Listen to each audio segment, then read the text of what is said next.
2023 meeting of the Lake Quinsigamond Commission. And just to let you know that this meeting is being recorded, and I believe we're live right now. So bear that in mind. Everyone can see you, and you can go home and watch yourself on TV later on. So, the first order of business is to review and act on the acceptance of the September 2023 meeting minutes. Mr. Chair, a comment?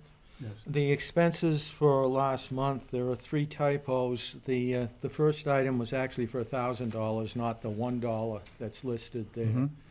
The 4 porta potties for the Shrewsbury Police Department, bills came in late and they were not included in last month's payment as they're listed here as being included. Okay. As well as the third typo, they're missing the dollar amount. So I would like those corrections made before we approve the minutes. Okay. Madam Secretary? Yes? Yes. All right. So do you want to make a motion to approve with those updates? I'll make a motion to approve the minutes with those corrections. I'll second. All those in favor? Aye. Aye. Okay. And I guess we did the review of approval of bills and expenses. There are no bills and expenses listed for this month, except obviously those 4 porta potty bills need to come up pretty soon. And before we pay those, they're waiting for approval? Mm-hmm. So we're good now? Okay. Perfect. All right. So we have a few minutes to, before we can start the hearing. And I'm trying to think what we have down here. Would the commission like to do a report or anything before we start that doesn't pertain to the hearing? I noticed the drawdown has started, Mr. Chair. Yes, thank you. So we started the drawdown Friday, and the plan with DCR is to draw down a little bit every week until we get down to the winter pool, they call it, so the level we have the lake, which is going to be approximately 30 inches below the water level right now. That will happen barring any weird stuff going on with Mother Nature and, monsoons or something. That should be down to the winter pool by December 1st. So I would recommend that everyone plan accordingly. Especially if you use the boat ramp at Flint Pond, you're going to want to get your stuff out as soon as possible because, unfortunately, I can tell you this from experience that if you don't do that, it's tricky to navigate over to that boat ramp because it gets shallow real quick. So you want to make sure that you got all your stuff out of there. And even coming up under if you're on the other side of Route 20, the north side of Route 20 in that part of the lake, just going under that bridge is going to be tricky as well. So plan for that. You may want to plan to get your docks and things out also in a timely fashion because just to protect them from the ice. Excuse me. I can add to that, Mr. Chair. Sure. Also, if your boat's at a dock, you're, depending on how close your lower unit is to the bottom, could get stuck on the bottom in the next few days. Also, if you are going to do any shore maintenance, people need to remember that they can only use hand tools. They can't be, backing in concrete trucks and pouring concrete walls or the like. That's a different action that requires appealing to another group than here. Thank you, Mr. Chair. Okay. We still got about 5 minutes.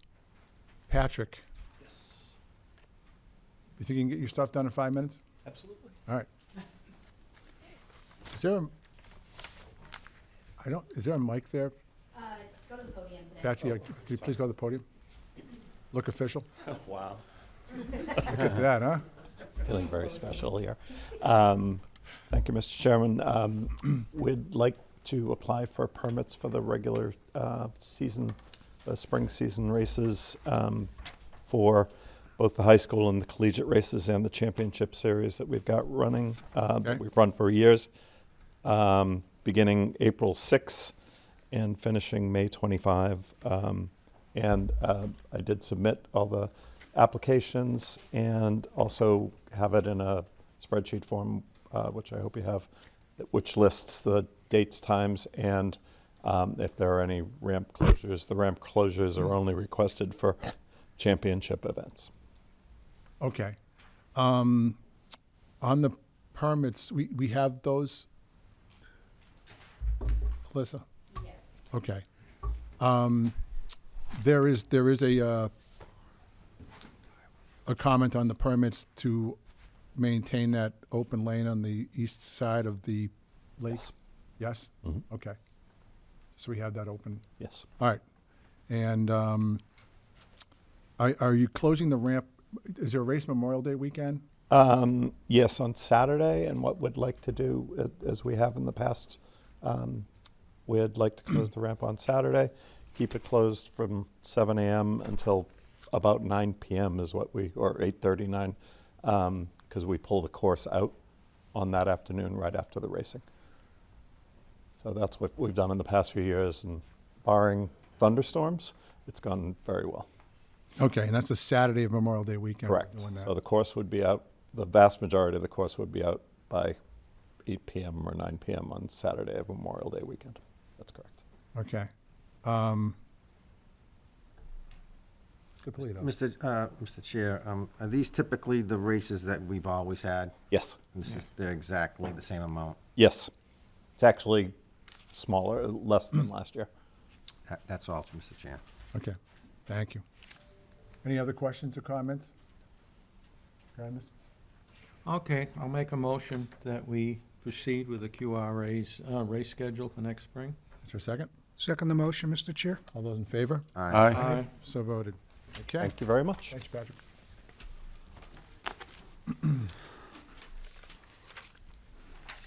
Okay. So we're going to start the public hearing at this point. And just want to kind of lay out a couple of some ground rules of how we're going to proceed with the public participation in this hearing. You know, this is a forum that you can come in and express your views on either, you know, however you feel about the topics we're going to talk about with the jet skis. You know, in my mind, this isn't something new for the commission. I mean, we've been dealing with this pretty much since 2020, since COVID. It really started to manifest and present itself as more and more of an issue every season. And you know, it's a shame that we're at this stage, I guess. And you know, what the commission is interested in you know, in the general sense, is the you know, the greater good, the overall safety of the lake, and you know, and free use of the lake. So I don't think anyone on the commission is a big fan of banning anything. And that said, you know, we still have to think and consider what is best for everyone on the lake and what is the safest possible thing to do. This is not, you know, a hearing about anything else regarding, you know, issues on the lake. You know, jet skis are not the only issue we have on the lake, and they're not the only safety issue we have on the lake. So there's other things that we have to deal with, and we will deal with all that stuff. But for tonight, you know, there's not any whataboutisms or, you know, whether this cohort of boat operators or that cohort of boat operators. It's really just about the focus on what's going on with the jet skis on the lake. Also, when you're making your comments, you know, there's no, you know, any comments about personalities or, you know, people in any one person in particular is going to be ruled out of order. It's not about that. It's about the different issues that we're having on right now. So I don't want to kind of get this one, anyone pointing fingers at anybody else in the room or here on the commission. So I'd appreciate it if you, you know, kept that aside, and I'll rule it out of order. We're going to have a 3-minute limit on each person's oral presentation. So, and I'm going to, be strict to that and time it out. I have my trusty gavel here, which you probably haven't seen before. But so we'll basically, give you a tap if you continue to keep speaking. If you do not relinquish the mic when I ask you to, we'll move to a stronger suggestion of what you should be doing. So that said, we're going to go pretty much by the list, but I would like to invite any elected public official who may want to speak to, if they want to come up and speak first, that's fine. Is there anyone, George?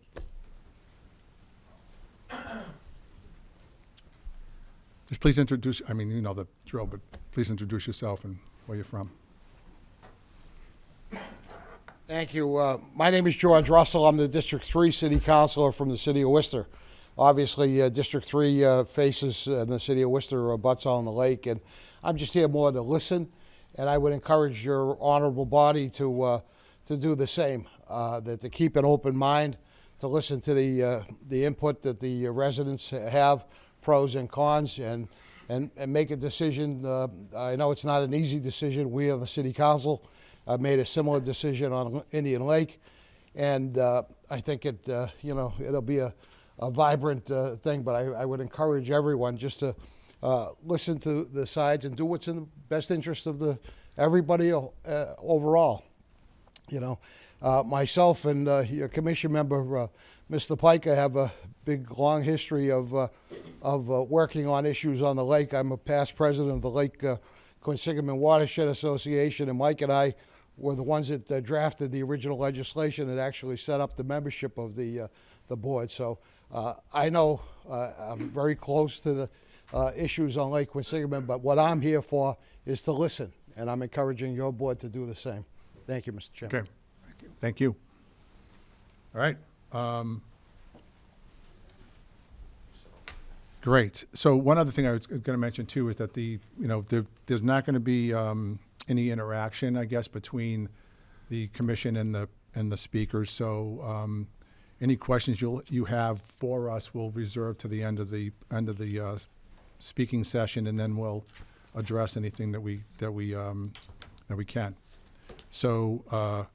And that's just in an effort to kind of move things forward, so we're not going to back and forth, and everybody gets a chance to speak.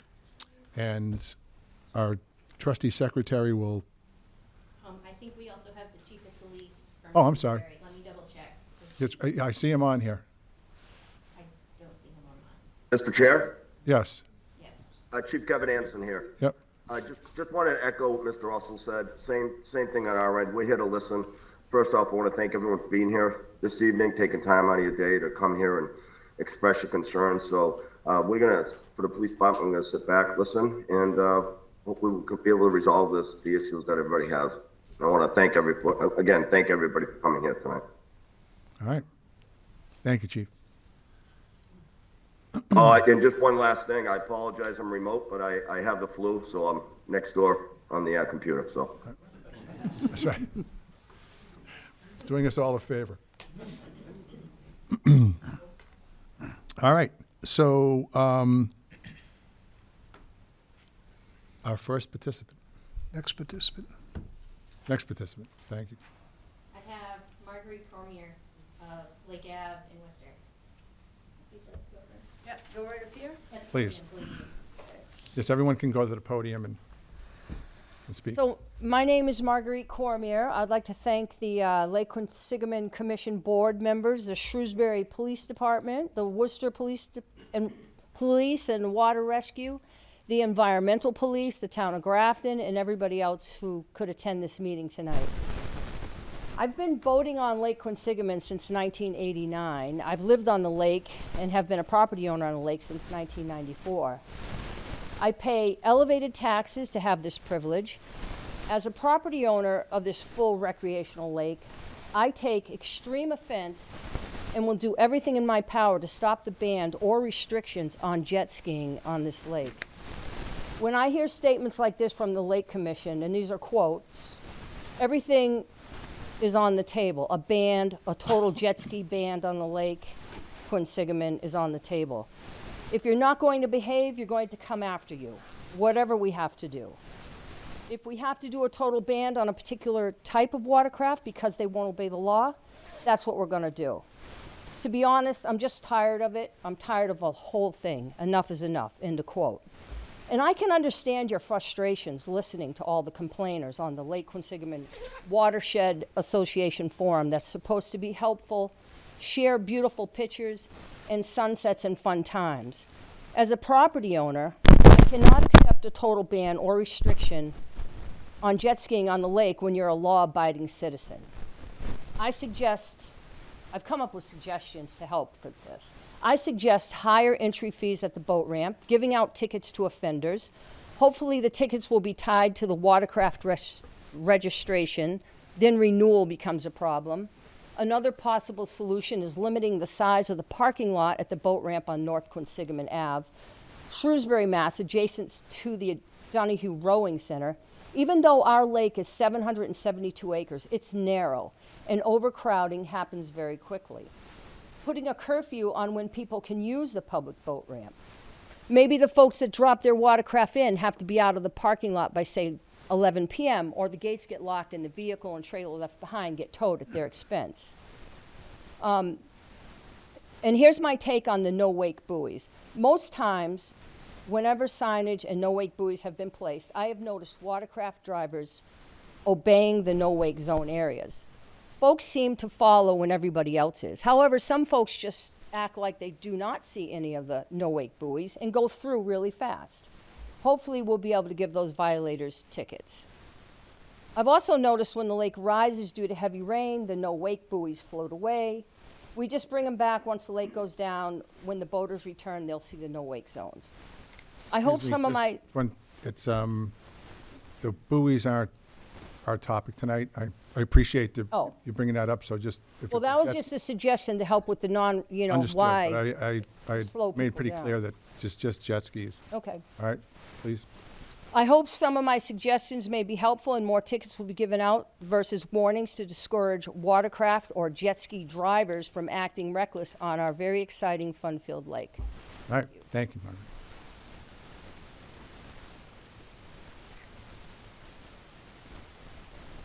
Next. Okay, I have a Mr. Stephen Power, also of Lake Ave in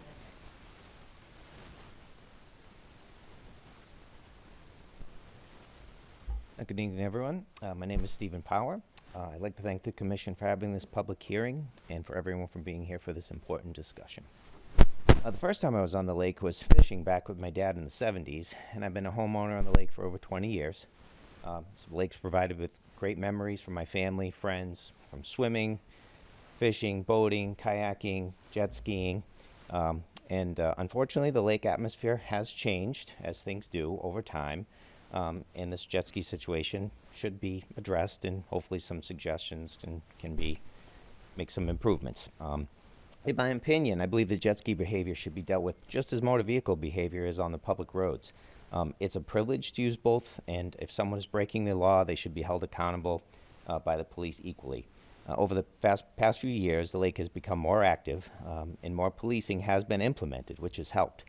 We now have regular patrolling done by Shrewsbury, Worcester, environmental, and state police, especially during the busy weekends such as holidays.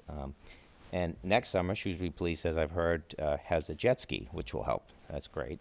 The Commission's suggestions, such as limiting restriction of hours and usage or banning them, is to me a bit unfair, and the majority of the community are operating their jet skis in a legal and respectful manner. I suggest any egregious behavior that the police witnessed is handled with more citations rather than just educational warnings. Of course, educational warnings are great if someone just is doing something minor, but the really bad ones should be kind of dealt with a swift hand, because they're just getting away with it. We see it over and over. We'll see them pull them over multiple times. I've even spoke with the police, and they'll say, oh, we just told them that they shouldn't be doing that. And then they go tell them again. And, you know, when you're out there afternoon, you watch it happen over and over, and you kind of get frustrated.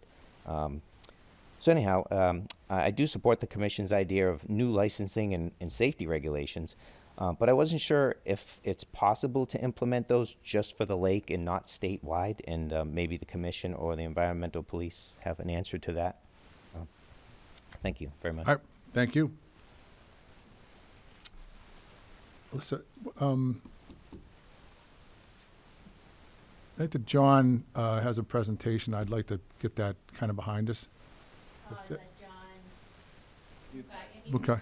He's on next one. That, how's that for timing? Make sure this is working. Okay.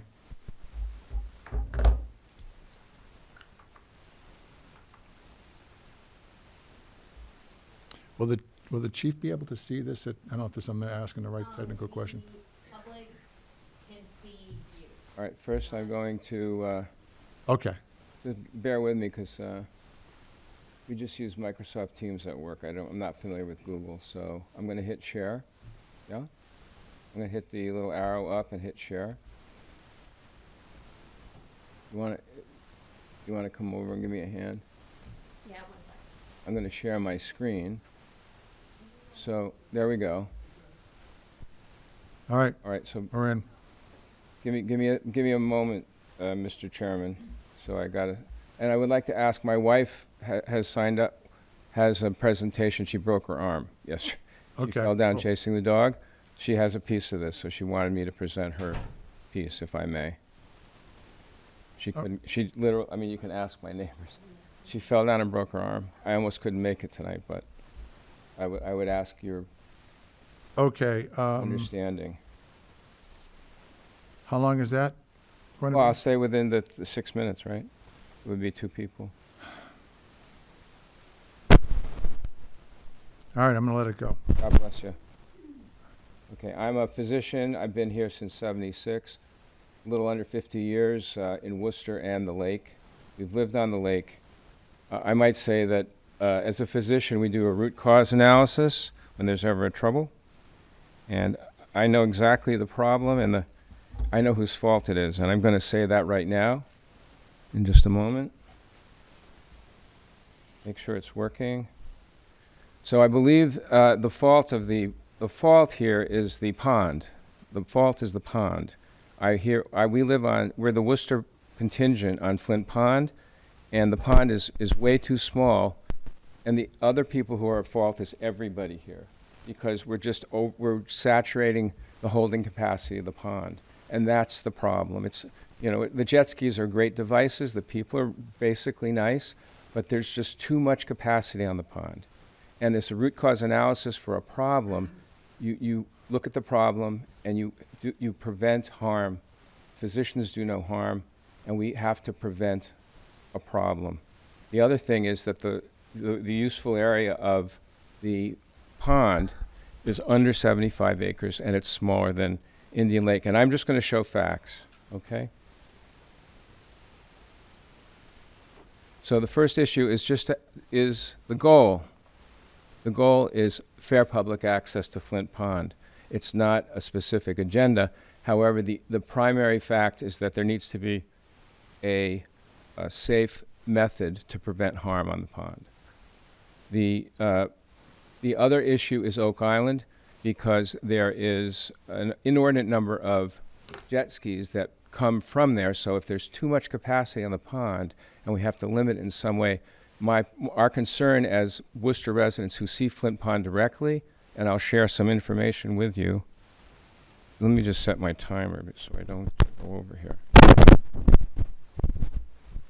You I'll have share 56 information. seconds on this first. What's that? You have 56 seconds on this first one. Say again? You have 56 Everybody has seconds. 3 minutes.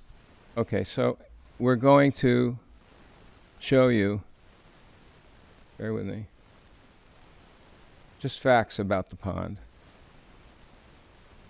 It's not working here. Hold on.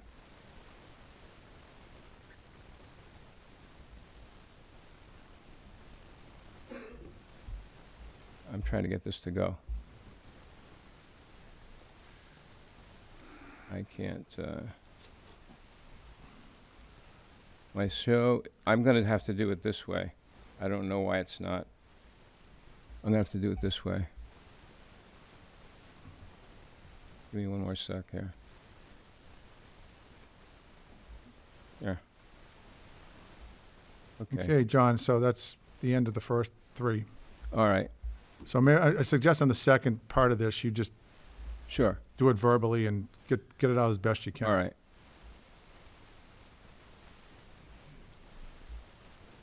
Well, I'll tell you then, because this is not working very well. The pond is much smaller than Indian Lake. Indian Lake's already had a tragedy. The goal is to prevent a tragedy on the pond, and the biggest issue with the pond, why it's the pond's fault, it's a conduit to the lake. There are boats that come back and forth to the lake. It's a very tight area, and between that and all the other, and I've got to show you. Give me a second. I do have some movies here, so maybe I'll just go to that. And I apologize for the...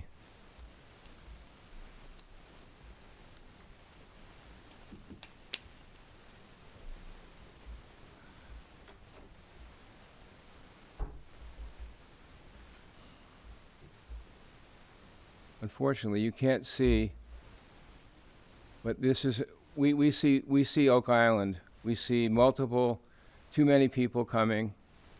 This was the E. coli ban with the no wake order. Here are at least 4 jet skis. You'll see the people in the water. This guy just happened to see them in time. Jet skis take 400 feet of distance before they stop because they have no brakes. You'll see these people eventually come through.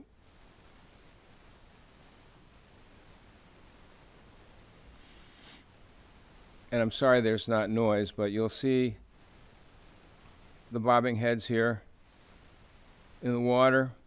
You'll see them racing.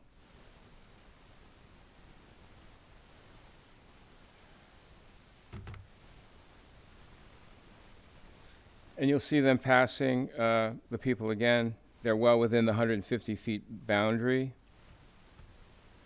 And the point is, here's another one who almost hit the other guy right there. This happens all the time. This was a no-wake ban. And it's not really the police's fault because they can't police it 24/7. They also anchor here and have parties. And let me go to the end here. Unfortunately, this is not showing, but the sound of the jet skis is like a leaf blower. And the path of the jet skis is over here. If you notice, these are all the jet skis going around. It's not projecting very well. The kids were in the middle here, and there's just too much traffic between all these people and then subsequent boats that go through the area. We think that the issue is safety protocols that need to be in place. We need to we need to prevent the activity on Oak Island. That's a simple thing. And I don't know why the police don't have the option to come and put their boat in at Flint Pond. We feel we're not represented, and we request that the Worcester contingent of Flint Pond be represented on the committee, specifically because we look at Oak Island. Okay, so thank you. That's your time. Appreciate it.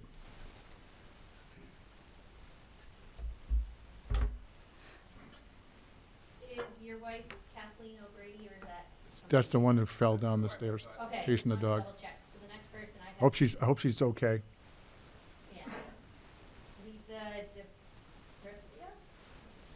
Was it not? Close enough. No, sorry. So this is perfect timing because hopefully I can fill in some of the gaps. I know John had some technical issues. So I was here back in, July, speaking on the same issue. So again, thank you for letting us have the opportunity to speak. And I, like everyone else, typed out my 3 minutes. So I'd like to use my 3 minutes to read a letter that was signed by over a dozen residents of Flint Pond, many of whom are here today, in hopes of identifying a solution. We're really here to help. We're all in this together. To identify a solution to what we believe is a safety environmental issue. 2 areas this commission is granted statutory authority and responsibility to oversee.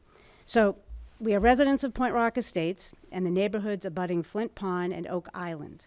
We would like the town of Shrewsbury to close Oak Island to the public based on safety concerns that have escalated over the years. Peter, as you pointed out, it's really gone on and escalated since 2020. We have witnessed increasing activity involving large groups of people congregating on Oak Island. They are docking jet skis, camping, swimming, despite E. coli alerts, picnicking, starting campfires, and drinking alcohol, essentially breaking the law without consequence. Of particular concern is the jet ski operators. The number of jet skiers has dramatically increased over the past few years. This adds to the overall noise pollution. Those impacted include residents and the abundant wildlife who make the pond their home. It's well documented that jet skis cause noise more so than other watercraft. The jet ski's engine's exhaust is much louder than a motorboat, typically by 15 decibels. There is also a noise amplifying effect of the jet ski leaving and re-entering the water. Each time the jet ski re-enters the water, it smacks the surface with an explosive whomp, typically a series of them. This aspect of varying noise makes it particularly bothersome, especially when there are numerous ones on a small body of water for hours on end. We have encountered jet skiers operating under the influence at excessive speeds without lights during the evening hours and coming too close to the shoreline. These folks dock multiple jet skis on Oak Island, and numerous people will take turns riding them all day long. The result is reduced quality of life for the people residing on the pond's perimeter. At this juncture, it's clear that the police cannot maintain 24/7 surveillance of Flint Pond and Oak Island. Their boat is unable to make it into the pond due to the height limitations of the bridge at Sunset Beach. They have made efforts to periodically monitor the Route 20 public boat ramp in Shrewsbury. It's clearly not enough. Other measures have been made over the years to no avail. Residents and responsible users of the pond should not have to suffer any longer. It's our request that the town of Shrewsbury, who has jurisdiction over Oak Island, put measures in place to close the island. It's our belief that this will thwart the illegal activities of the folks who frequent the island and significantly reduce the number of irresponsible jet skiers. In doing so, the inevitable tragedy will be avoided and quality of life for all be restored. If this can't be accomplished, perhaps measures should be taken to limit jet skiers to only residents of the lake. We all want to enjoy the lake and maintain it as a viable resource for future generations. Thank you for your consideration. All right, thank you. Yep. Okay, So that was Lisa. We next have Veronica Moon, also of Point Rock Drive. Hi. okay, Veronica, just a second here, that doesn't count towards your time, but just if we, get down a path where we're hearing the same thing over and over and over and over again, just so we're not beating a dead horse here, is it something to move the debate forward here, or is it the same stuff? Well, mine is just on the subject of, as a resident and just the quality of life, and, I'm not able to utilize my kayak and stuff like that, yeah. Okay, so it's got a kayak in there, we haven't heard that one before. All right, so, Yeah. all right, so I just, just so it's not the same thing over and over and over again, we get it, okay? Yeah, All right, okay, all right, all right. My name's Veronica Moon, Yeah. and I'm a resident of Point Rock. And I wanted to voice my concerns over the noise level of the jet skis on Flint Pond during the summer, in the afternoons into nighttime, coming from mostly off of Oak Island. Those jet skiers in particular go very fast up and down Flint Pond, and they attempt to do dangerous tricks with the jet skis, and it sounds as if they're trying to destroy the jet ski. I mean, it's really... This is excessive noise and interferes with my husband and I's quality of life. Our dinner hours are not enjoyable, and I don't feel as comfortable inviting company over as I would, wonder what the noise is outside. In addition, I have 2 kayaks for my husband and I, and I would normally utilize my kayaks typically during those hours, later in the afternoon, after I've done my chores on the weekend. And the jet skiers are out during that time, and I feel like I can't utilize those kayaks because of the jet skiers, because I do not feel safe. And I have been out on the water at that time kayaking, and I had to, tell my husband, please, go closer to the shore, stay out of the main part of the pond. So, the other is I have friends that have paddle boards, and they are in the same situation. They feel unsafe. So, and that's all. Okay, Thank you. thank you. Thank you for letting me speak.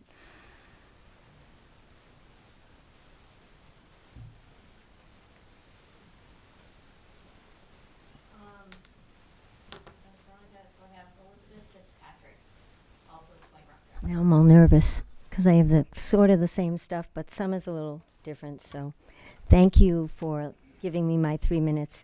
Good evening. My name's Elizabeth Fitzpatrick. I reside at Point Rock Estates on Flint Pond. My family and I sail, water ski, windsurf, paddleboard, and kayak. Over the past few years, it has become too difficult to enjoy these water sports safely on Flint Pond alongside jet skiers. One occasion that especially sticks out was when oncoming jet skiers recklessly skid out, causing big sprays that pushed 2 young family members off their paddleboards straight into the path of other erratic jet skiers. In fact, we've had to stop using our non-motorized watercraft on Flint Pond out of concern for our safety around the jet skis that monopolize the pond. Another time, when we were water skiing, the driver had to suddenly halt due to jet skis speeding across our path. Seemingly unaware, they continued to do circles around the boat, barely missing the water ski down in the water. Several times when sitting on the dock at Point Rock, I've seen jet skiers dare each other or show off to see how close they can come to the dock.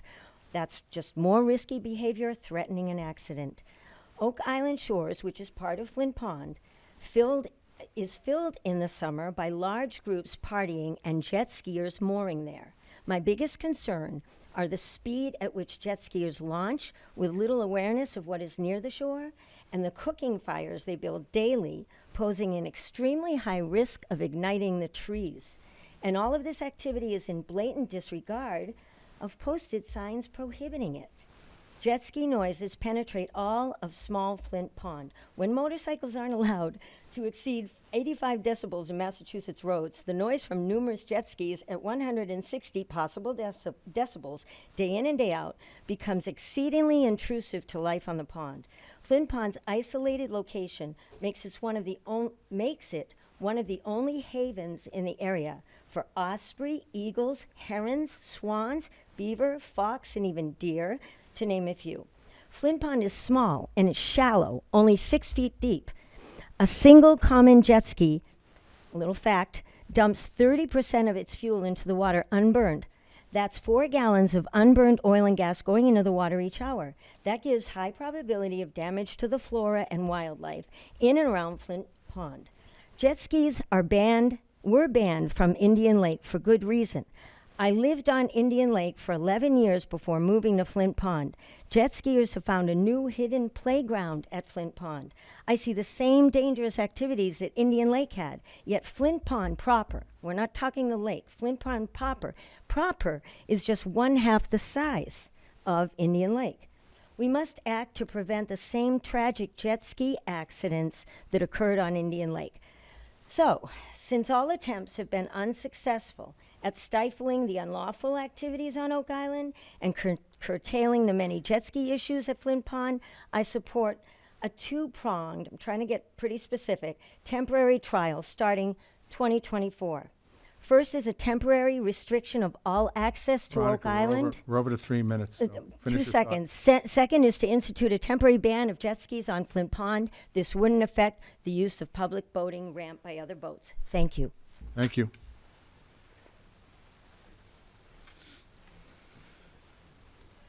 We have Robert Moody of South Quincy.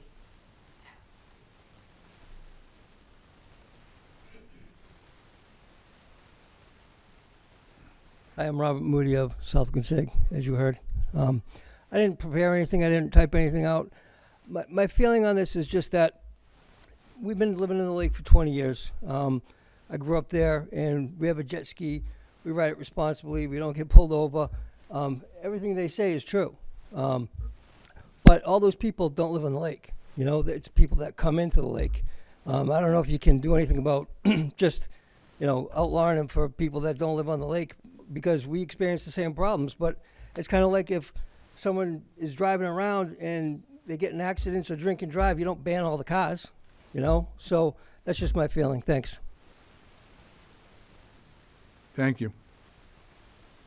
And Leo Gomez of also South Bend. Good evening, everyone. I've been living on lake for 18, 19 years now. I believe the lake, it's a really good entertainment thing for everybody, you know, and it's like our backyard. And I guess everybody that lives on the lake lives around town, Shrewsbury, Worcester, Grafton, whatever, you know. It's like you have to watch your backyard. So, of course, you got your yard. You're not going to have everybody coming in and then make a mess, you know. So, 100% of what's happening with the jet skis there, they're not people from the lake. You know, I got cameras in my house. I watch everything, you know, and I guarantee, and I've seen it, everybody's from outside of town. I understand people get frustrated because jet skis doesn't follow the rules. You know, I mean, this summer it was hard. Nobody could go and no wake zone the whole summer, the whole basically July. We know the rules. I follow the Lake Quinsigamond Commission. They don't know the rules. They don't follow our commission. They don't know nothing about it. Of course, they jump in the water. They just want to go fast. They just want to go fast. They don't care about anything. And a lot of that's jet skis from Rhode Island, New Hampshire, New York. I seen it, you know. And I jump on my jet ski. I go 10 miles an hour. A lot of that time is collecting trash, because you know we swim on that water. We have fun. I mean, my son grew up in there. I choose it because of schools and everything, you know. He did his boat safe class. He's turning 16 next week, so I gave him a jet ski. We don't go nuts. We just want to have fun and everybody. But unfortunately, you know, everybody has to watch and make sure. A lot of that people that's doing that is from outsiders, and I can prove that. I can line up my cameras in the back, and I said every single one that's not following the rules, they're not from the area. Okay? Thank you for your time. I appreciate it. Thank you. I have Larry Allen of Point Rock Drive of Brewster. Thank you. Larry Allen, I live at Point Rock. I lived in Shrewsbury for many years. I've been boating on Quinsig and Flint Pond for about 15 years. And I'm an avid water skier. And this summer, I was skiing on the back of my boat, and a jet ski flew across my bow. I've been boating my whole life, and that's serious business. There's a tragedy's going to happen. Another time, I was out on my boat, and I was teaching a 13-year-old who was in the water how to water ski. A jet ski ran over my tow rope. So that's how close they were. And these people weren't being malicious. They were just oblivious to basic boat etiquette. I've been over to Oak Island because that's the source. That's the major source of all this. One of the speakers talked about people being from out of town. I don't know about that, but I've been over there and it's parties. It was basically what I saw was party central, piles of empties. There's a lot of drug use going on over there. This is a tragedy waiting to happen. It's not if, it's when. I'm not proposing to ban anything, but some type of creative solution is needed. Thank you. Thank you. Larry, Mr. Russell already spoke. I have Bill Matuda? Okada. I think I'm good. I agree with everything that's said, Okay. so I don't want to waste the time on it. Thank you. Okay. And then I have Bill Kutzpa, Lakeside Drive. Same. Okay. Brian Thibodeau? Okay. Maury Lane of Shrewsbury. Yes. Thank you, Commissioner, for having me here tonight. Basically, like everyone else, there is definitely a lot of issues going on down at the lake. This meeting is specifically about personal watercraft, jet skis. They're speeding. They're failing to obey laws. I've heard of obscene behavior. Haven't seen it myself, but I've heard of it. Noise ordinance violations. Now, how you fix this? I mean, I'm not supporting an outright ban on this because personally, I own one myself. I live in Shrewsbury. I do use the public boat ramps. There definitely, in my opinion, isn't enough enforcement on the lake, and I know enforcement costs money. As far as the boat ramps go, what I tend to see happen is once 5 o'clock comes around, that's the boat ramps get crazy. People from out of town come in. They don't have to pay fees. They get in lake for free. They go out there, they party, do whatever they need to do. I'm more than happy to pay my $100 a year use to use the ramps as I do. Maybe a suggestion would be every person on watercraft that's out of town uses a season pass instead of being able to just use it as they will. Could it go as far as being residents only? It's a possibility. I mean, I know Webster Lake has done that, and they've seemed to tame the issues so far, as far as their personal watercraft use. A lot of issues regarding noise too, and while I'm a jet ski owner myself, I know a lot of the ones down there have modified exhausts and stuff like that. Like you would hear a motorcycle go by you, and it's so loud you cover your ears. I don't know how the state would be able to enforce that law. I know there are laws against having wide open exhaust on boats. Most jet skis should be in the neighborhood of 90 decibels or under with a stock exhaust. And I've definitely seen countless ones down there that have pipes straight out the back, wide open, super loud. And like other residents have said, they're from out of town. Does that mean a complete ban? No, but maybe somehow restricting people from out of town using the ramps, or some sort of inspections of your watercraft before you are able to get a sticker to use Okay, the lake. Ryan, we got through the 3 minutes. Thank you, sir. Thanks. And last, we have Anthony LaPierre of Cannon Drive, Shrewsbury.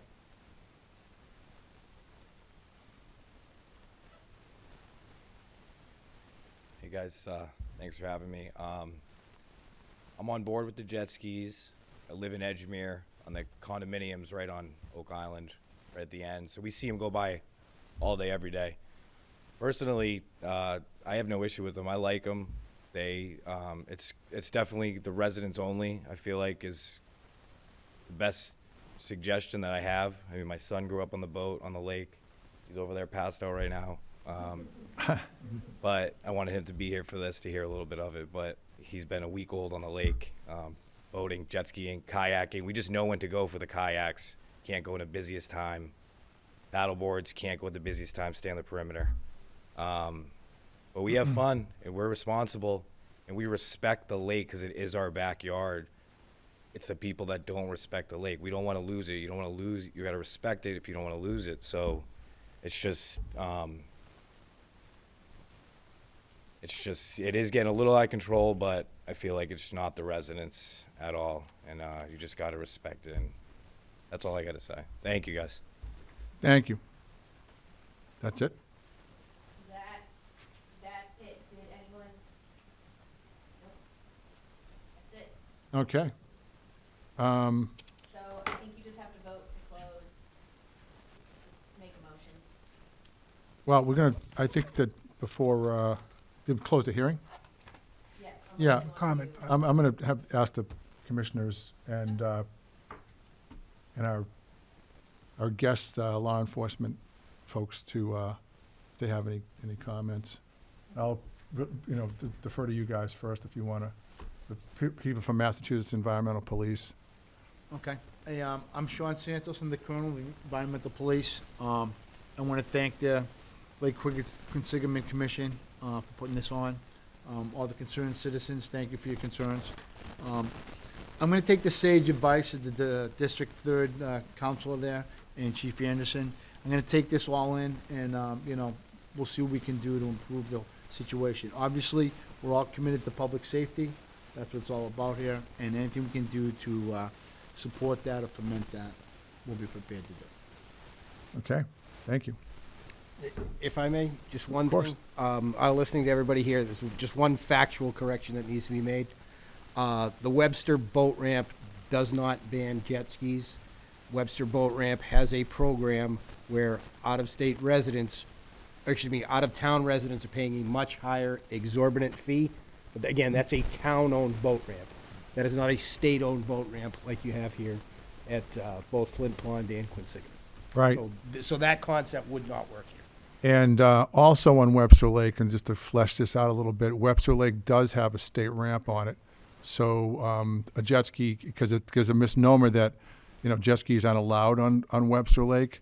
That's not it. They don't want to pay the fee at the Memorial Beach boat ramp, and for some reason they didn't seem to know that there was a state ramp on the lake which they could go into. And I believe that is no longer an issue that they don't know, because I think they do know, which is a different issue, because I know when I spoke with the law enforcement on Webster Lake, is they're having similar problems, and it's a growing problem in Webster Lake for jet skis. So they're not, they haven't skirted this problem either. Chief, do you want to add anything on there? Or? Sure, I can touch base a little bit. So first, I want to thank everyone for being here today. It's close to my heart. I grew up in town, and I didn't live on the lake, but I lived across the street from the lake, which meant that I spent most summers on the lake all day. It has increased significantly. I think we had a perfect storm. We had a pandemic. We had an increased population in this area. And during the pandemic, as we all know, a lot of people bought boats, they bought jet skis. So it increased our traffic. I can tell you what we've done. We've increased our personnel. We have 13 primary boat operators. 3 years ago, we had 6. We have 5 that assist. We've increased our patrols quite a bit.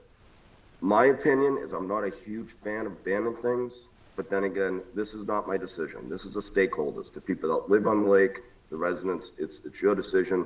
We enforce that policy.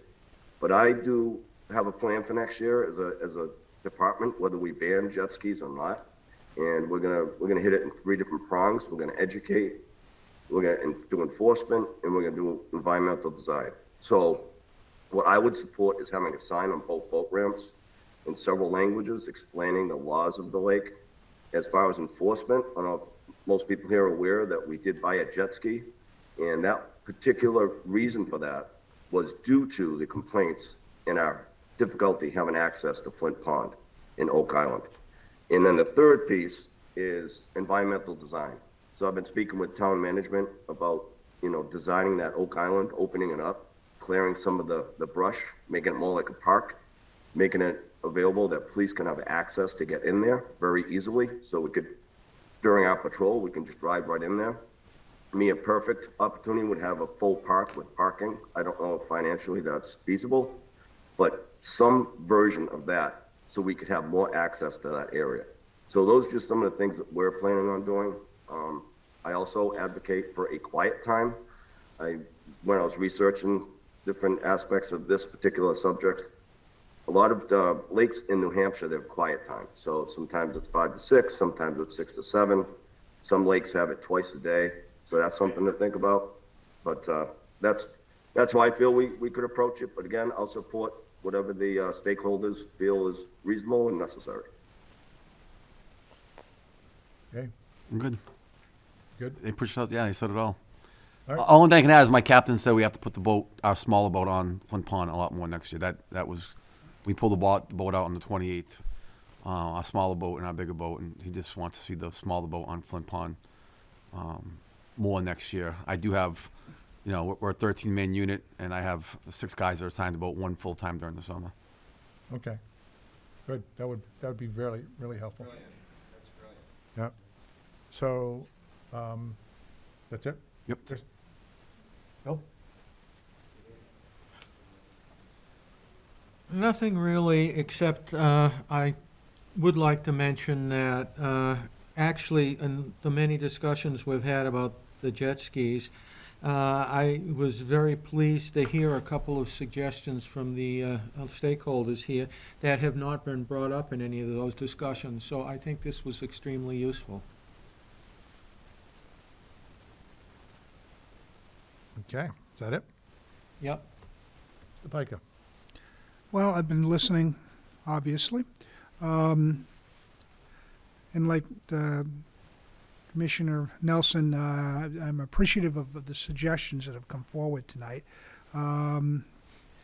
At these meetings previously, I've said, why can't we use Community Preservation Act money to get Oak Island to be the park that obviously people use it, but that could then use it appropriately, clear it, make some playing fields, have it be accessible to police to patrol. I think that would help immensely. I also, have some concerns in terms of the behavior of people who use jet skis. I don't know whether on the state level, there needs to be some more stricter licensing, but this can't be put into committee for decades on end. Something's got to happen. But the point is, the lake can't be the recipient of bad behavior, and I have some concerns about that we just can't let that continue to go on. Which may mean a need for more enforcement, and hopefully what I'm hearing tonight, there might be more enforcement, and that would be great.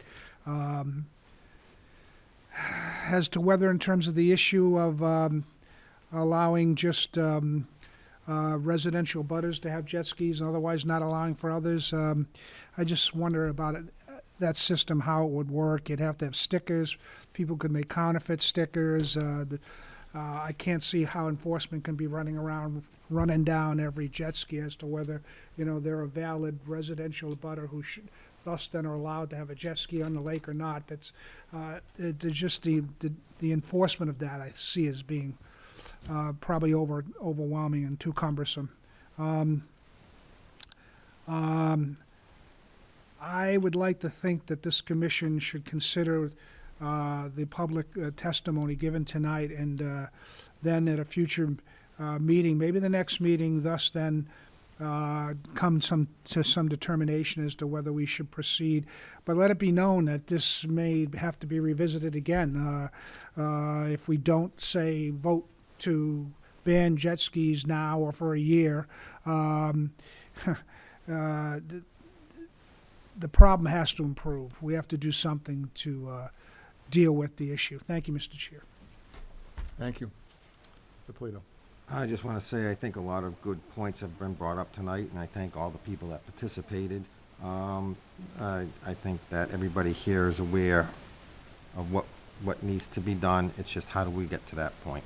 And I think going forward, we can all have a discussion and maybe come up with some of these issues and some of the issues these people raised, and maybe we can implement something, maybe with public safety, environmental police as well, and maybe we can come up with some sort of a better plan.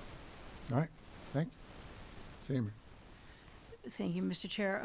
I would just reiterate that I've said it many times, this is really a behavioral issue. It is not about the jet skis. It's not about the equipment. We need to find a better way to regulate behavior on the lake. And it was disappointing to hear this gentleman say that, the idea of putting a steep access charge on at Oak Island, that was disappointing that we couldn't do that, because if you could do that, then you could use that funding as a means of funding the enforcement activities that the chief and the staff have mentioned. I'd also like to say that I've never believed that it was any of the residents on the lake that engaged in the behavior issues, that it's always appeared to me to be people from outside of the lake residents.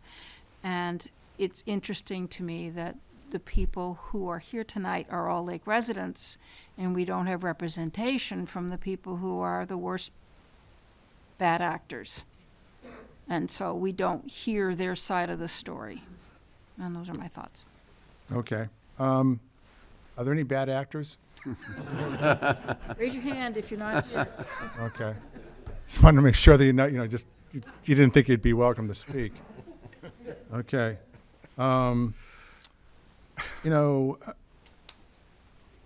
Obviously we've been thinking about this a long time. I believe that, a couple of things. One, I think that this is really going to have to be some type of two-pronged approach to the issues that we're having. There's been a lot of talk about increased law enforcement. A lot of talk about it's all from people who are non-residents of the lake, and that there's noise complaints and quality of life issues and things like that.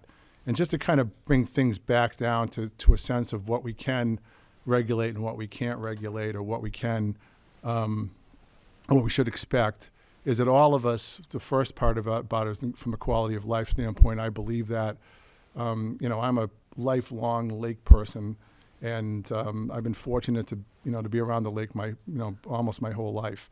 I moved on Lake Quinsigamond in 1988, and to my current house in 2002. So I've been on Flint Pond for a while, and it's my neighborhood now. I mean, we have Easter egg hunts on the island, and that's where we go to basically socialize. And most of my friends and my kids' friends all grew up on the lake, and so or live on the lake. So I'm a vested person on Lake Quinsigamond. Obviously, because we're involved in the commission and the watershed and whatnot, we spend a lot of time, working around the lake and volunteering for stuff. And so we, all of that is there. That doesn't make me any better or worse than anybody else, but, that's just a kind of a sense of my deep belief of what we can and, or should not, or can and should expect. So one thing is that all of us who own property on Lake Quinsigamond, either knowingly or unknowingly, bought property that abuts a state reservation. And the way it works with boating and fishing access in Massachusetts is that everybody on a great pond, or everybody has access to the great pond through the public boat ramps, or the state boat ramps especially. So if every jet ski on Flint Pond that's running around right now were obeying the law, and every one of them had, the proper exhaust on them, and properly registered and all that stuff, it would be what it would be. It would still be crowded and probably overcrowded and probably not making people too happy, but it would still be there. So we have to, bear that in mind, that the lake is set up to be shared, and even if you're a non-resident, so they have as much right, law-abiding, and following the rules as any one of us that live on the lake. So that's an expectation you should, have. And, I don't know how to say this without getting myself in trouble, but, I'm pretty sure there's not just non-residents that are doing knucklehead stuff out there, because I myself have done knucklehead stuff out there. It's just the nature of it, and you're out there to have fun.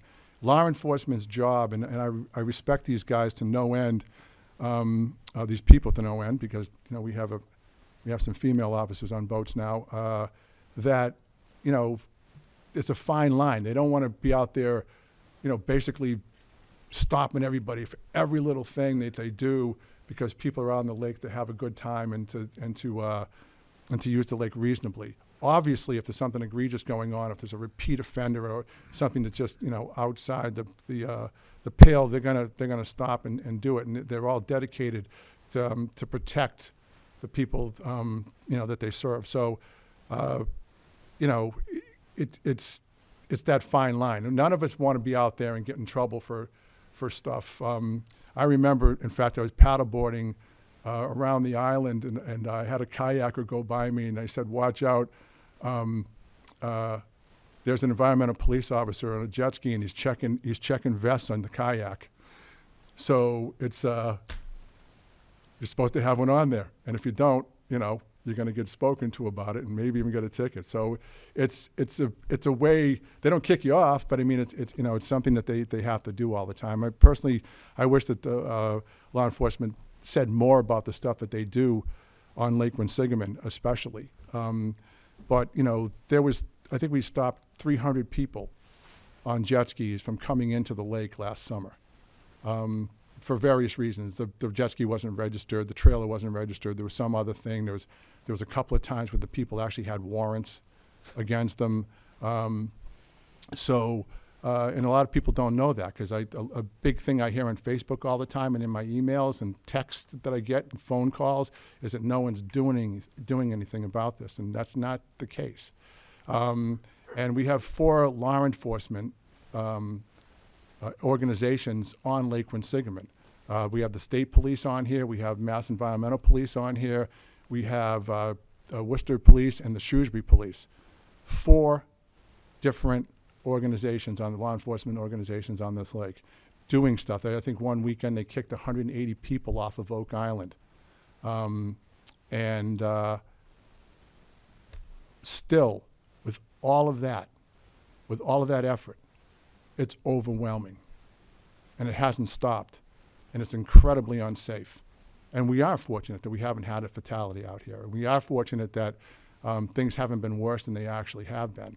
You know, me personally, you talk about, people running over tow ropes. That's just ridiculous in my mind that someone would do that.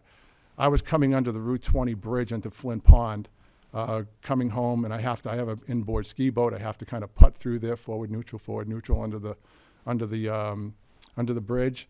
And twice, I've had jet skis pass me under the Route 20 bridge. So I am, intimately familiar with the kind of bad behavior and unsafe behavior that some of these people have shown out there. And so, it's just overwhelming for us to do things. So I believe that really we have a 2-pronged approach to how we can deal with this. There's the long-term fix for this stuff, and there could be a lot of different things. Certainly having a smaller boat that can fit under the Stringer Dam and get over to Oak Island and be consistent effort to have law enforcement on that part of the lake, because right now, effectively a third of Lake Quinsigamond, the southern third of it, isn't being patrolled near as much as we need it to be. And the bad actors know that, and that's where they go. It's almost like one of those 20 movies, in the 1920s when the criminals go across the county line and the sheriff has to stop because he can't do anything across the county line, and he turns around. And these guys know that, and they're over in Round Pond, and they're in Flint Pond, and they head there, they circle around for a little while, pester everyone, and then go back out to Lake Quinsigamond. It's just unrelenting. It just never lets up. So, having a boat that can go over there and enforce that would be good. Oak Island certainly, they did. I asked them to cut a hole in the guardrail so we could get vehicles down there. They did that, and then for some reason they put a Jersey barrier in the middle of it. I'm still not understanding how that works, but I talked to the chief. None of the patrol officers are strong enough to move the barrier out of the way. Because it's concrete. So we're going to work on that and hopefully open that up. So that's another area that, may be a little bit longer term. And then, boat licenses. I think that's a critical thing. That's a state issue, not just a Lake Quinsigamond issue. I don't think that the commission has really any appetite to enforce our own boat license on Lake Quinsigamond unless that becomes viable to do so. But I think that's something that needs to be done. I truly believe, as someone had mentioned earlier, that probably 80%, 90% of the issue here is people literally don't know any better than to do the things that they're doing. They just get on the jet ski, they're renting them. We have 2 rental agencies operating illegally on Lake Quinsigamond, and they just hop on the thing with no experience and run around. And jet skis are a blast. I love riding them. They're fun. They're fun to go around in circles and jump over things, and it's great.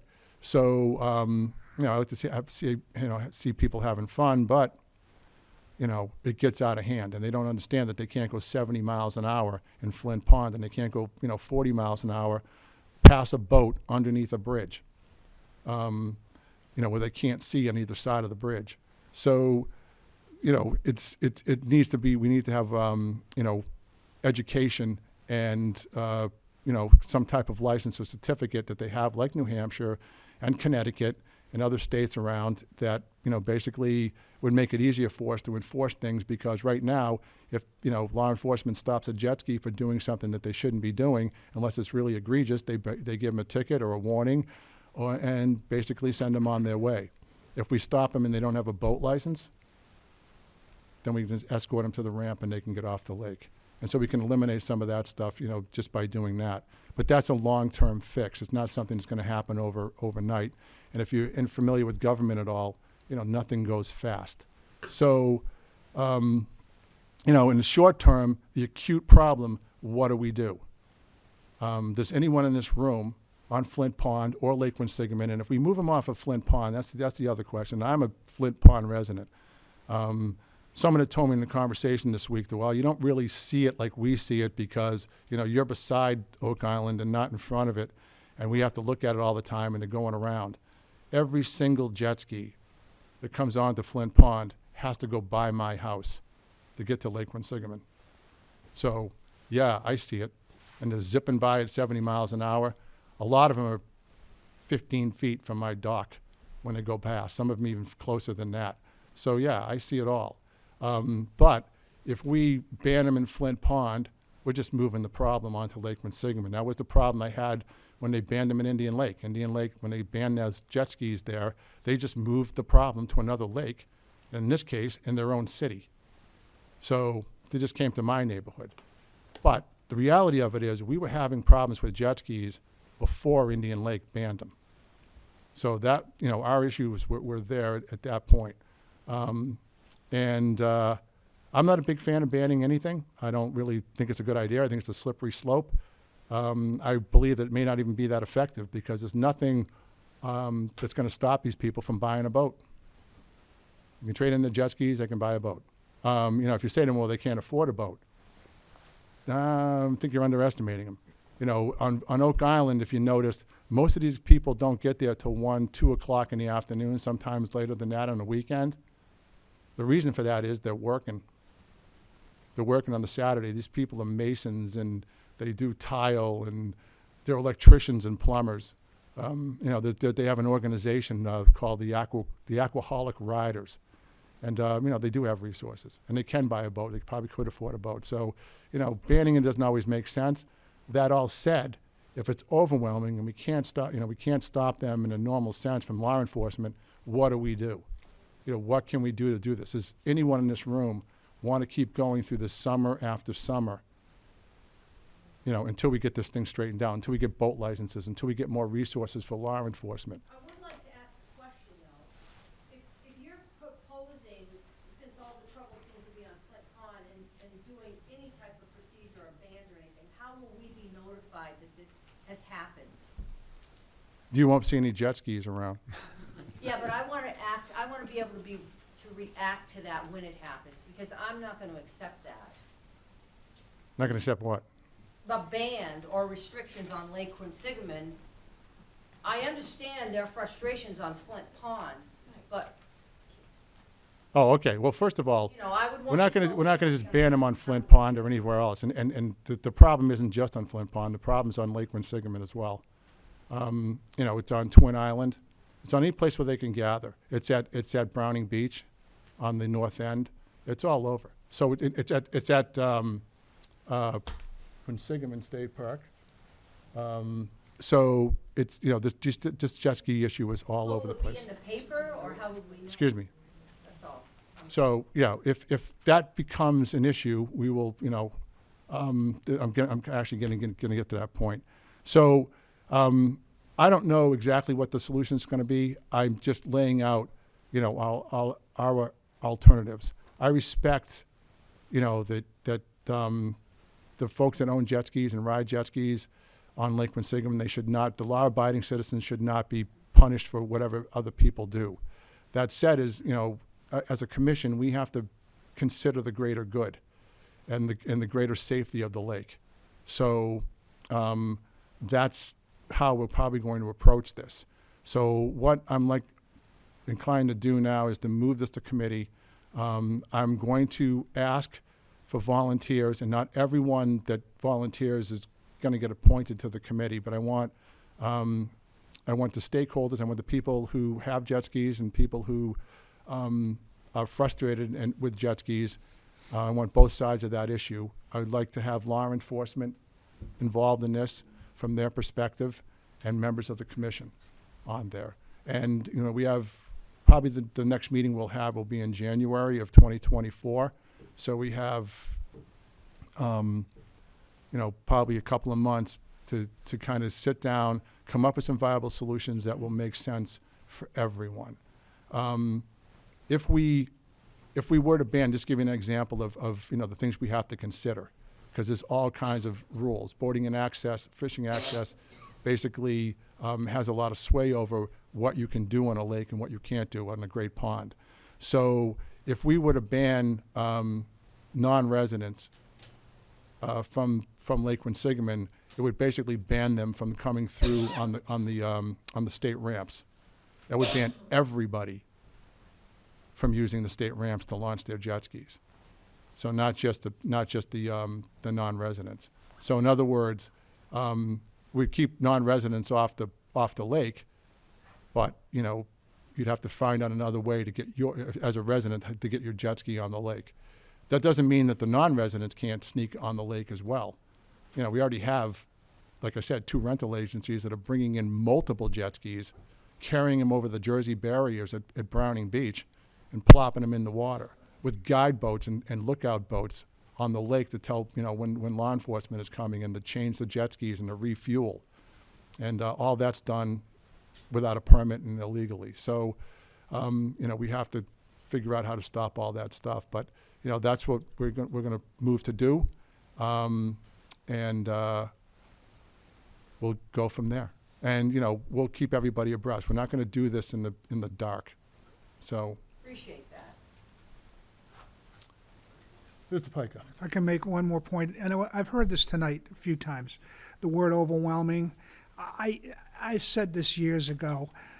We have this lake next to the second largest city in New England. It's narrow, and at a certain point, I'm going to use the word saturation. When there's saturation, there's saturation. When there's so much watercraft out there that I'll then hear from residential abutters. I don't go out on the weekend because I'm just afraid looking at all the boats going back and forth. We may have to just, when the Corazini ramp's filled and when the Flint Pond ramp's filled, that's it for today. That's today. Maybe tomorrow it'll be another story. But at a certain point, I think the lake does reach an unsafe saturation level in terms of it being overwhelming. Thank you, Mr. Chair. I just wanted to accentuate that point. Mr. Chair, can I make a comment? Sure. To sort of summarize what I have heard tonight, particularly to follow on what Peter just said, there's a long-term, this is a great pond.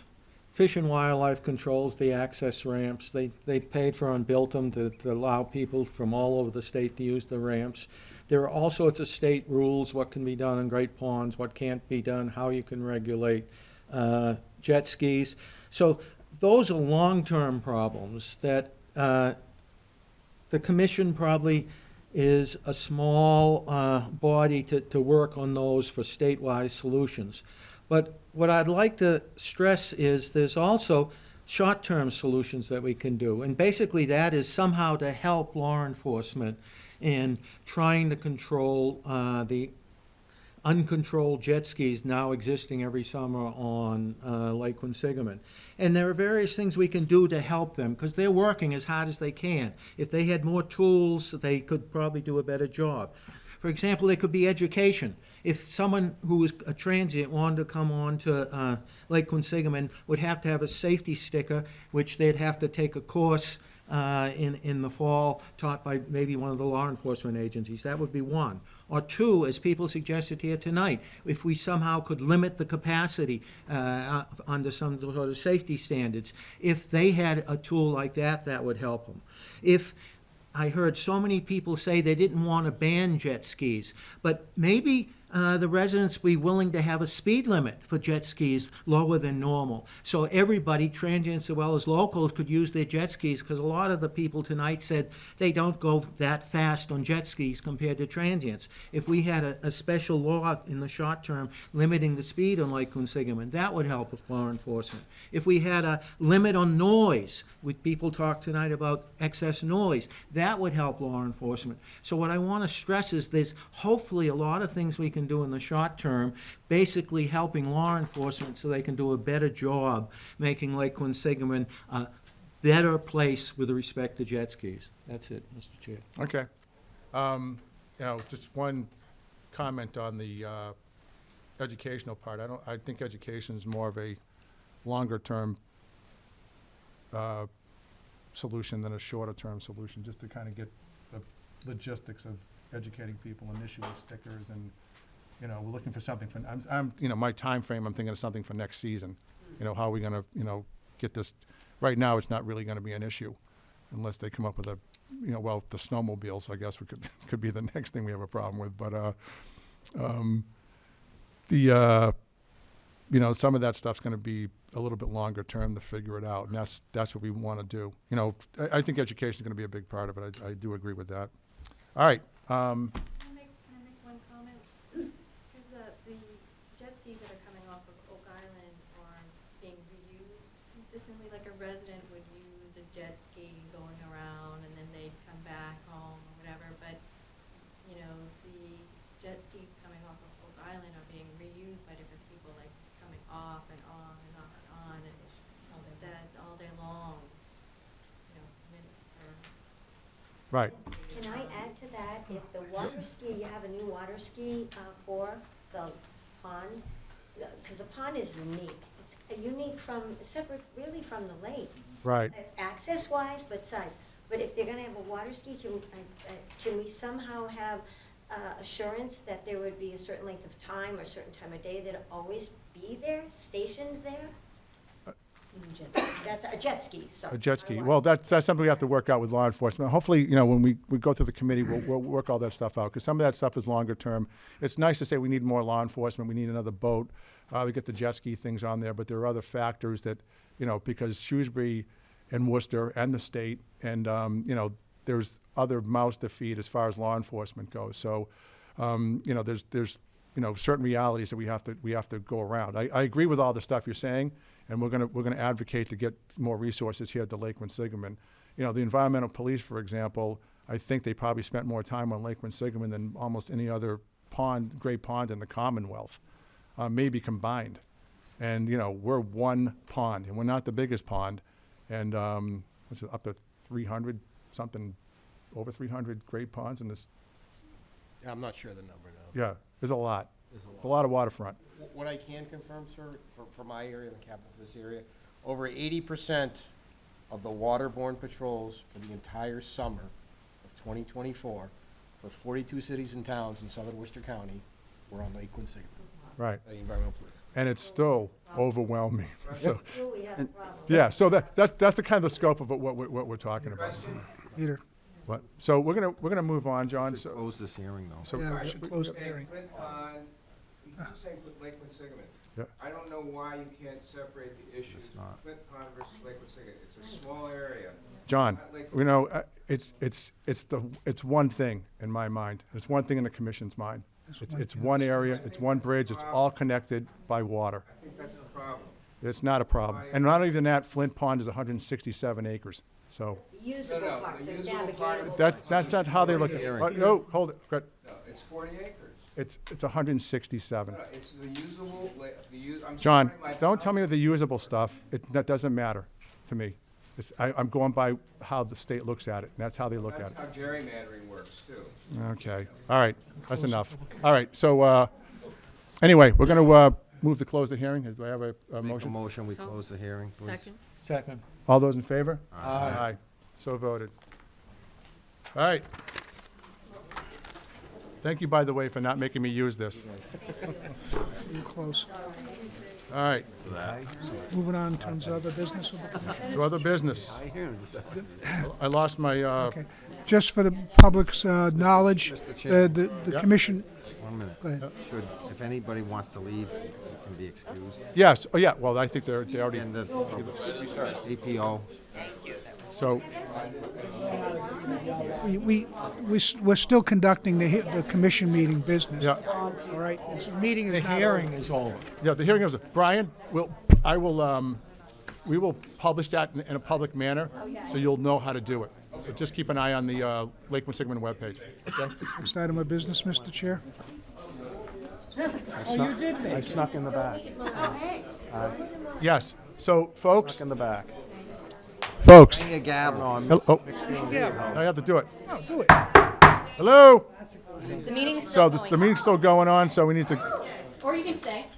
Oh, sorry about that. you guys can stay, Please. but you have to be quiet. Sorry. How much we know about the meeting, Alright. sorry about that. Thank you. You guys don't want to stay for the rest of the. All right, I almost didn't have to use it. All right. Got a lot to do, so. Yeah, thank you for coming. Appreciate your time. You Commissioner, guys want to go, Colonel? Mr. Chair, Captain. thank you, sir. Thank you so Thank much you. for having Thank us. you very much. You know how to get a hold of us. Yep, And Thank- with our thanks for hitting those counterparts, okay? yep, thank you. Thank you, Colonel. Thank you, Captain.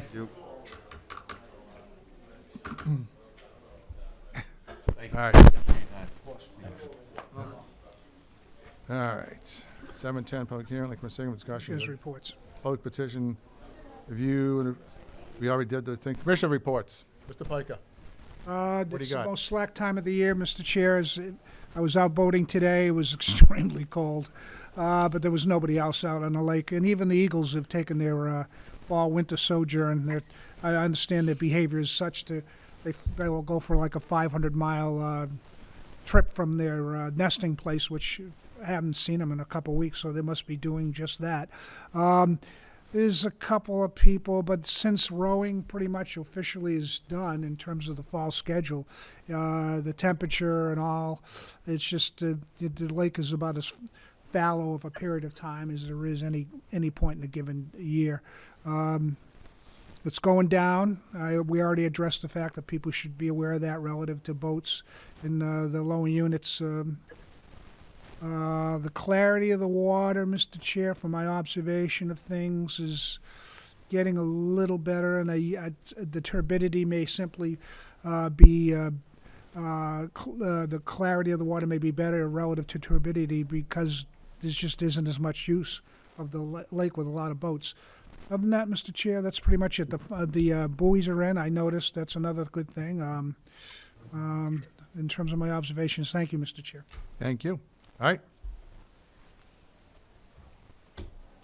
Lieutenant Parmenter. The only thing we have is that the boat is out for the season and no longer available. And the jet ski lift?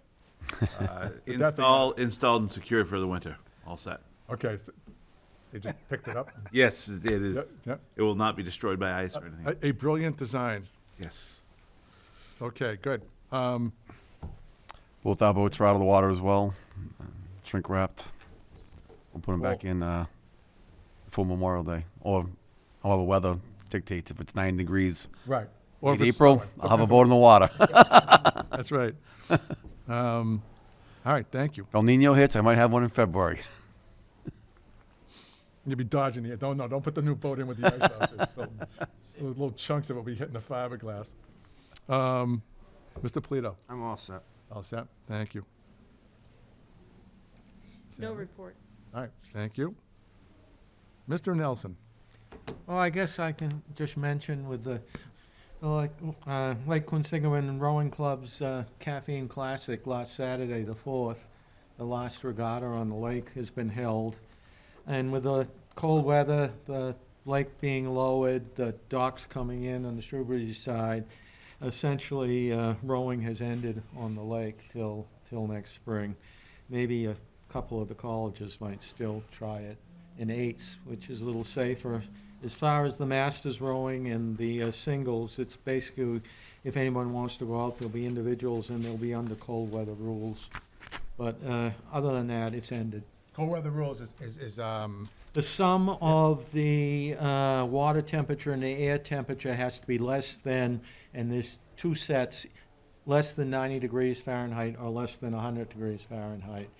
And it depends which organization you belong to, whether you pick the 100 degrees or the 90 degrees. and they have to be, there's no singles, right? And, always 4 oars on the water, which means 8s and 4s and 2s if they're rowing non-sweep can go out, but if the singles, you need at least 2 singles always side by side, and 2 doubles always side by side if they're rowing sweep.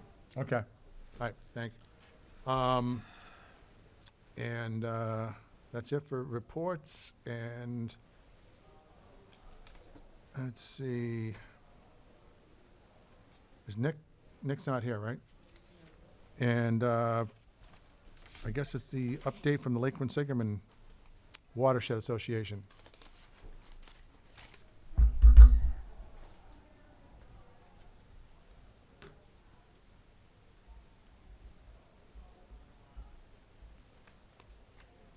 Okay. Hi, everyone. My name's Abby. I've been the intern with the LQWA over the past summer and few months of fall, and I just wanted to summarize sort of what we found with our sampling season this year.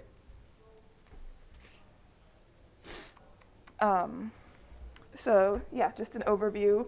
Obviously, this is our study area of the lake.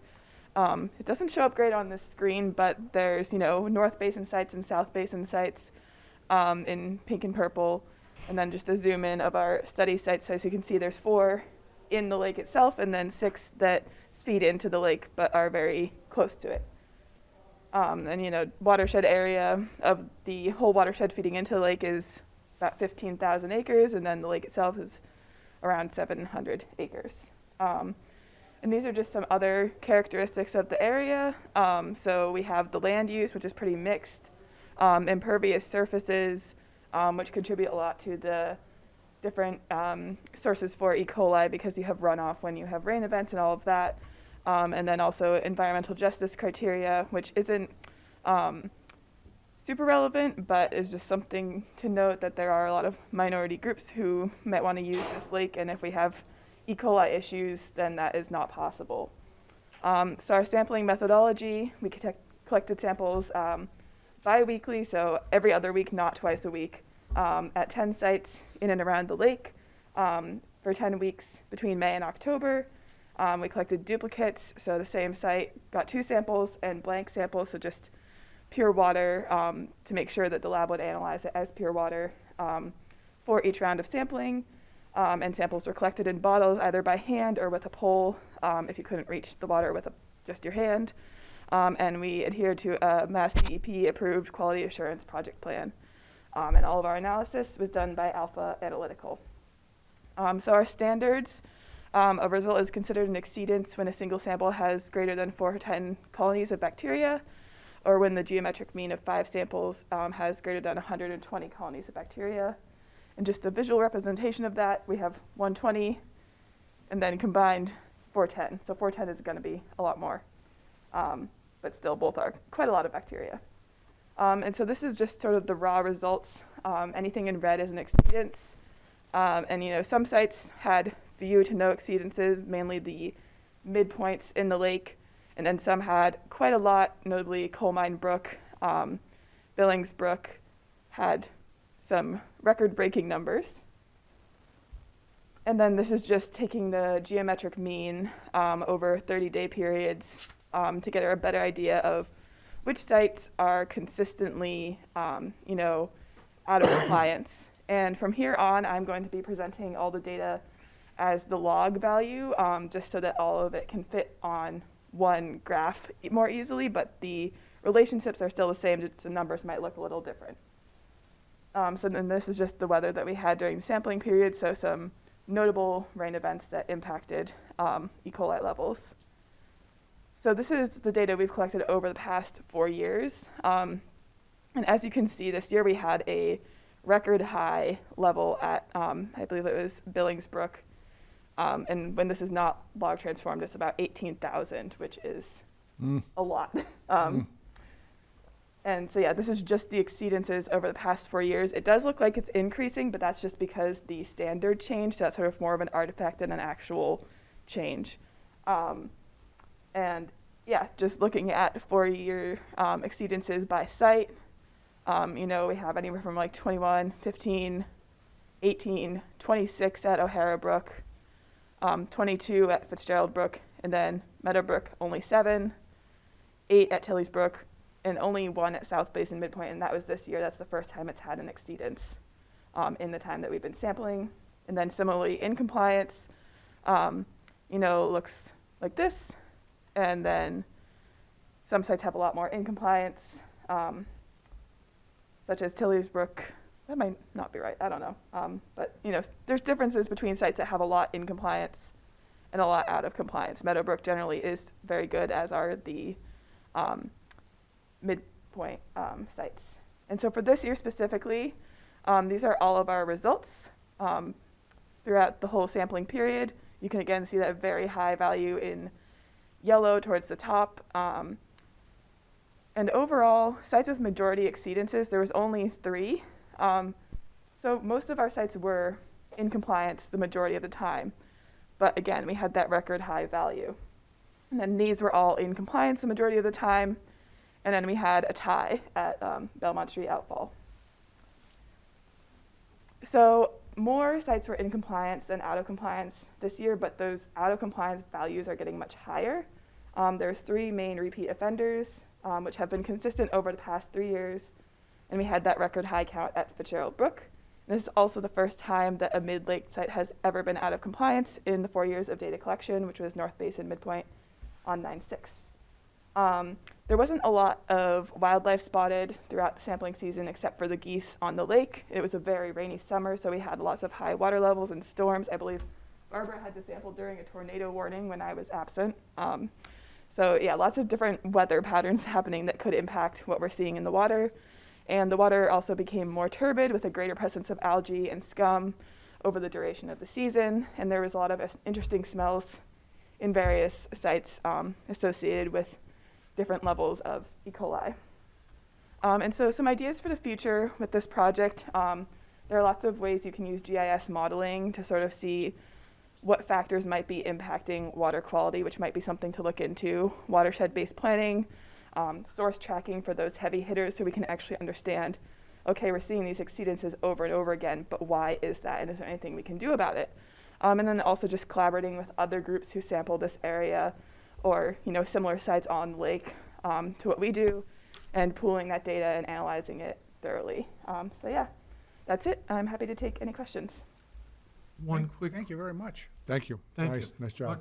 One quick question. Yes. Will this be on your website? Barbara? Yes. Okay, thank you. Yes. Could you put up that data table? Yes. Data table.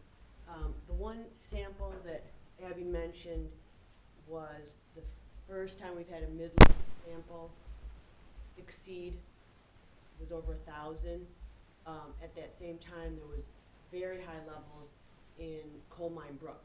So if you look at, we have a point. It is week It's 8. number 8. Yeah, and then It's like- Coal Mine Brook had 11,000 Right at the here. same time. Yeah, so the red are way out of compliance. We had 11,000 at Coal Mine Brook, and we had mid-1,000. So that means it's coming out, the plume is coming out. And what I've said every year is, we don't need to worry.